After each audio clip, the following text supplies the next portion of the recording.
muli kay magandang tanghali po sa ating lahat mga kabayan. Nandito po tayo muli kay Nanay Victoria, no? Kasi nung nakaraan binaha at napansin ko po sa loob ng bahay ni Nanay Victoria mga kabayan ay medyo magulo doon sa loob, no? Marami siyang nilagay doon ng mga kalakal kasi si Nanay Victoria ay talagang yun naman ang trabaho niya noon, no? Nung wala pa siyang bahay kubo. And then napansin ko rin doon sa sahig na medyo nasira, no? Dahil doon sa mga tambak na mga kalakal na minsan mga basa ay inaakyat niya doon sa taas, no? Si Nanay Victoria kasi mga kabayan may depression, no? Walang ibang makakalapit dyan. Galit yan sa ibang tao, sa akin lang talaga at sa buong team na nakikipag-usap, nakikipagbiruan, no? At pinapayagan tayong pupunta o bisita dyan sa bahay kubo niya. Hindi natin pwedeng pagsabihan, no? Kasi very sensitive si Nanay Victoria at kailangan marunong ka sumabay sa agos, no? At marunong kang makikisama sa kanya. Hindi mo siya pwedeng punahin o pagalitan o pagsabihan kasi nga ay maiba ang timpla ng mood ni Nanay Victoria. Kaya kailangan ay sabayan mo lang siya at tayo na mag-adjust. Hindi siya yung mag-adjust sa atin. Kaya tara, sa tanghaling ito, bisitahin natin muli si Nanay Victoria.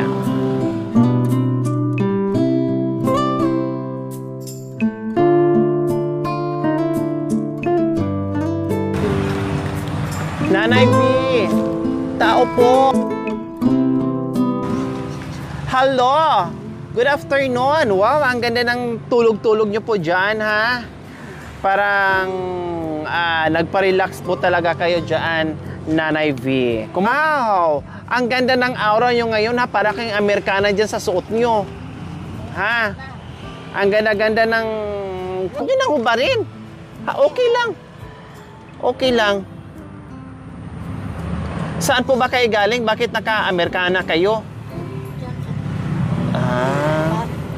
Wow! May rubber shoes at Adidas pa. Mayaman ka na talaga ngayon. Nandito ako kasi manghiram ako ng pera. Pahiramin niyo po ako ng pera, Nanay V. Maganda ako ng plastic. Saka hiramin kita. Pag nabinta niyo na po yung kalakal niyo. Ang bait naman ni Nanay V. Ibinta muna daw niya yung mga kalakal niya bago pahiramin niya tayo. O Nanay V, ito may dala kaming bigas. Ayan po. O sige, abutin niyo po. Ayan. At saka yung ating assorted groceries. Siyempre, may pang-ulam-ulam ka na. O, diba, Nanay V? So, ayan po mga kabayan. Nabisita natin muli si Nanay V. At natulog. Ang sarap ng tulog niya. Nakatulog talaga siya sa nakapatong sa ibabaw ng lamesa. May kwarto naman siya, no? Pero komportable siya dyan at nakabukas yung pintuan kasi siguro para lalong fresh at hindi naman mainit, no? Kaya nga naka-jacket si Nanay V eh. Ang tataba na ng mga ano yun dyan, Nanay V, oh. Pwede po ba panglaing yaan? Ang tataba, oh, ang dami. Yan, tanim ni Nanay V, ang dami dyan, oh. O, diba? Ang sarap niyang panglaing. Sa'yo yan yung parting likuran ni Nanay V ay binabaha. O, kumusta naman kayo, Nanay V? Mukhang galing kayo sa abroad. Kasama ko, bugbugin ako kung nakatsinilas lang kayo. Hindi pwede. Kailangan nakasapatos. O, ito, pang bili-bili mo ng ulam. Para merong laman ang wallet mo pag naubos na yung grocery mo, kundi merong kang dukot-dukutin, 'di ba? Para pambili ng sa bagay, may mga ano naman na diyan, kumpleto ricados naman na diyan, kumpleto ricados naman na diyan yung aming grocery na Nanay V. O bakit tanghaling tapat natulog kayo? Kami sa gabi.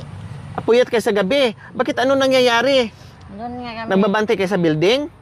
Hindi, yung anak niya hindi pa umuwi. Kaya pabantayan. Anak nino? Anak ng gusto. Yung boss mo? Hindi ko boss yan. Boss ko na rin. Boss yung dalawa. O tapos, anong oras ang duty mo? Pag alis nila, pag-uwian nila. Umuwi na rin kayo dito? Labas na rin ako. Puntahan ko na rin. Tingnan ko yung anak niyang Hindi pa umuwi. Anong binabantayan niyo po dyan?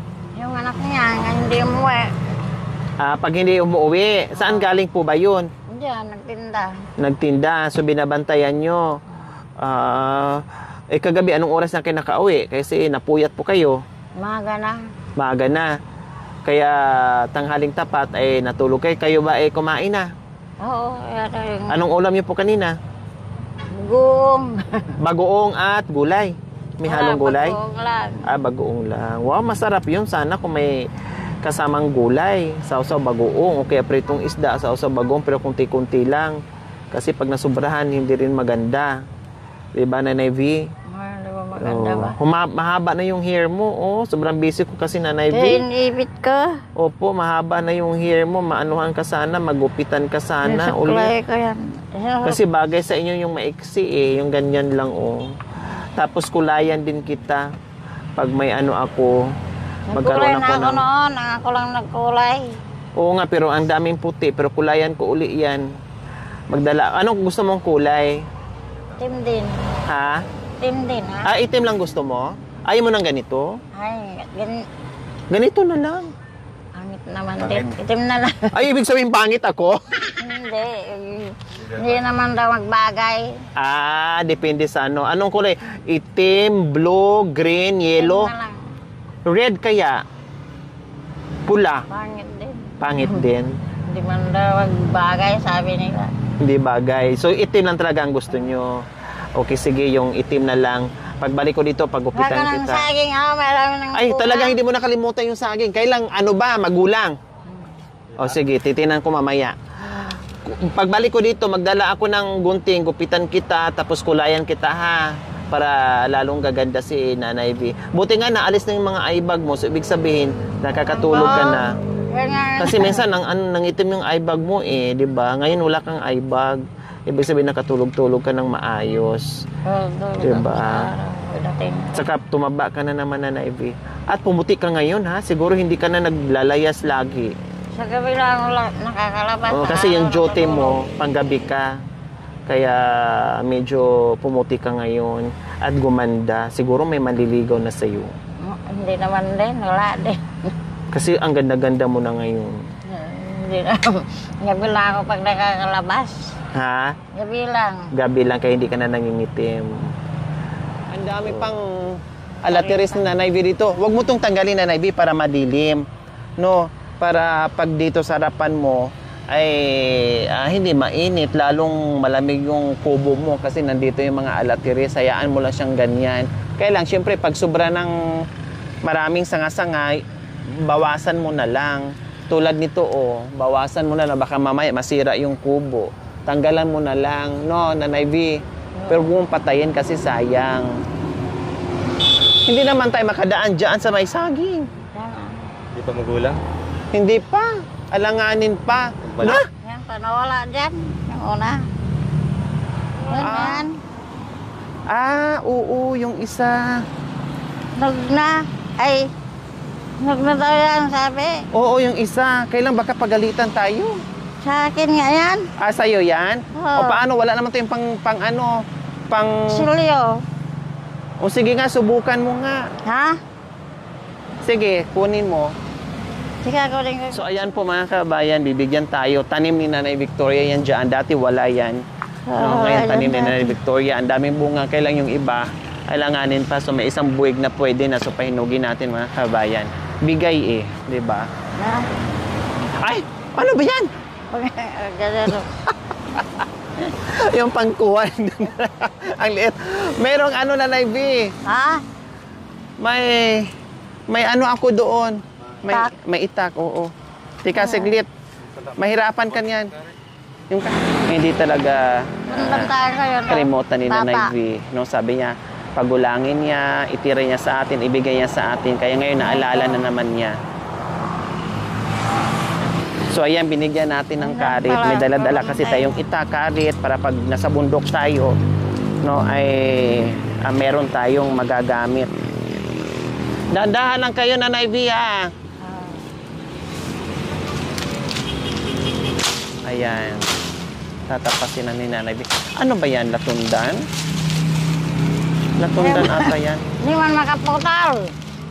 Sana yan si Nanay V kasi taga Bisaya din yan eh. Taga...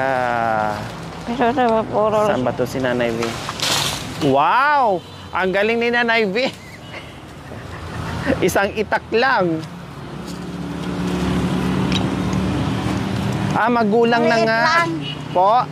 Malit lang. Oo, magulang na nga nang kunin eh. Kaya lang talagang tinira mo sa akin ito. Ang dami, yung At palma. sabi mo, ibigay mo talaga sa akin. Kaya dadalhin ko na. Ayaw ko nang aayawan. Hindi ko na aayawan. No, and then mayroon pa ilang buwig pa yan nandiyan? Apat. 4? Wow! Ang sarap naman, sabay-sabay lang naman. Bigay ko sa'yo ng taos pusong. Ibigay ko sa'yo. Wow! Ang sarap naman pakinggan. Nabantayan ko kasi yun sa gabi. Bigay ko sa'yo ng taos puso niyang pagmamahal. Kaya binigyan tayo ng pasalubong din ni Nanay V. Basta nandito pa rin kami, dadaan-daan pa rin kami sa inyo dito. Check-check pa rin namin kayo, Nanay V. Hindi kami magsasawa, sabot ang aming makakaya. Ay balik-balikan pa rin po namin kayo dito, Nanay V, ha?